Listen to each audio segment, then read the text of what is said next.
नीतीश कुमार का अस्वस्थ होना एक राजनीतिक पहेली बन गई है। जहाँ विपक्ष इनके इस पर हमलावर है, जिस प्रकार से राष्ट्रगान में उनसे त्रुटि हुई और जिसको लेकर के विधानसभा में काफ़ी प्रश्न उठे, उसके बाद कहा जा रहा है कि क्या नीतीश कुमार बीजेपी के लिए मजबूरी बन गए हैं कि वो सीएम पद से वो हटना नहीं चाहते हैं और बीजेपी के पास कोई ऑप्शन नहीं है। या आप ये भी देख सकते हैं कि नीतीश कुमार राजनीति में वो बाट हैं कि जिस तरफ पर्दे के जिस तरफ रहेंगे वो पलड़ा भारी हो जाएगा।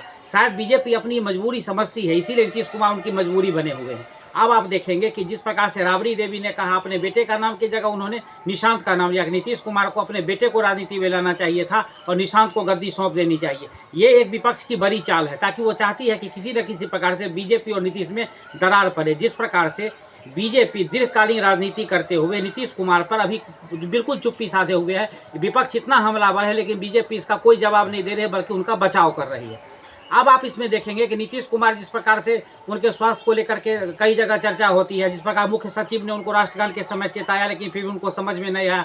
इसके अलावा एक बार अशोक चौधरी के साथ जब वो जा रहे थे, अशोक चौधरी पार्टी के वरिष्ठ नेता है, तो उनके कंधे पर सिर रख के 2 मिनट के लिए मौन रह गए थे। तो लोगों ने कहा कि ये क्या है। तो इस प्रकार की कुछ हरकतें करते रहते हैं, या कोई बात भूल जाते हैं। कोई अगर नेता मिलने जाता है तो पूछते हैं ये कौन आए हैं। तो ऐसी स्थिति में थोड़ा सा थोड़ी चिंता की विषय बन गई है बिहार की राजनीति को लेकर के। अब ये कहा जा रहा है कि बिहार का भविष्य जो है वो खतरे में चला गया है, जहाँ कि जो गद्दी पर बैठा हुआ व्यक्ति है उसी का जो है मानसिक संतुलन सही नहीं है। ऐसी स्थिति में बीजेपी अगर नीतीश कुमार के जगह उनके पार्टी के किसी और नेता का अगर कोई आता है, तो वो समन्वय नहीं होगा जो मोदी जी के प्रधानमंत्री मोदी के साथ नीतीश कुमार का है। अब अगर आप देखेंगे कि अगर पार्टी का कोई भी नेता संजय झा आ जाए या ललन सिंह आ जाए या अशोक चौधरी आ जाए, तो उनके साथ कैसा समन्वय होगा, इसको लेकर के बीजेपी थोड़ा सा चिंतित है। अब आप देखिए कि किस प्रकार से नीतीश कुमार जिस प्रकार से पार्टी वगैरह में जो कार्यक्रम जाते हैं, जिसमें भी जाते हैं, तो उसमें उनकी थोड़ी सी जो हरकत है वो अलग हो जाती है।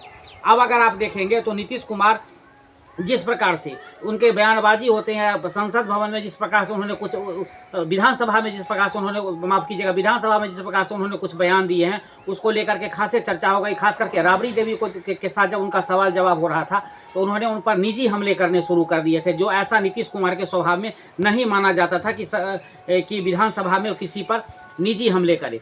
अब बीजेपी की जहां तक बात आती है, तो बीजेपी को देखेंगे तो नीतीश कुमार के बगैर बीजेपी अकेले अपने दम पर इस परिस्थिति में चुनाव नहीं जीत सकती है। क्योंकि एक तरफ जहां कांग्रेस कन्हैया कुमार और पप्पू यादव को आगे करके काम कर रही है, वहीं वीआईपी पार्टी से मतलब निषाद के रूप में वो भी वीआईपी पार्टी भी काम कर रही है। और दूसरी ओर आरजेडी के साथ और भी दल मिले हुए हैं, जिसमें वीआईपी भी है, सीपीआई है, सीपीएम है, ये सब साथ में आते हैं। तो इस स्थिति में मुकेश सहनी जो वीआईपी से आते हैं, वो भी थोड़ा सा अपनी फील्डिंग अच्छी तरह कर रहे हैं। तो बीजेपी देख रही है कि अगर नीतीश के बगैर हम चुनाव में अकेले जाते हैं तो काफ़ी खासा नुकसान होगा।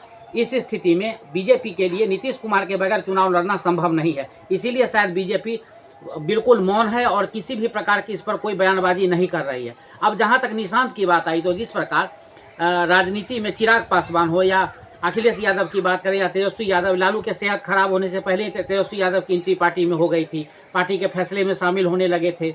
या उसके बाद अगर आप मानेंगे तो रामविलास पासवान के रहते हुए चिराग पासवान की एंट्री में पार्टी हो गई। और आपको याद होगा तो 2014 के चुनाव में जब रामविलास पासवान भाजपा के साथ आए थे, उसमें उनके बेटे की अहम भूमिका थी। तो इस प्रकार की कोई भी भूमिका निशांत की पार्टी में अभी तक नहीं रहे। और होली मिलन के समारोह की बात करें तो इसके अलावा निशांत की कोई अहम भूमिका पार्टी में नहीं देखी गई है अब तक।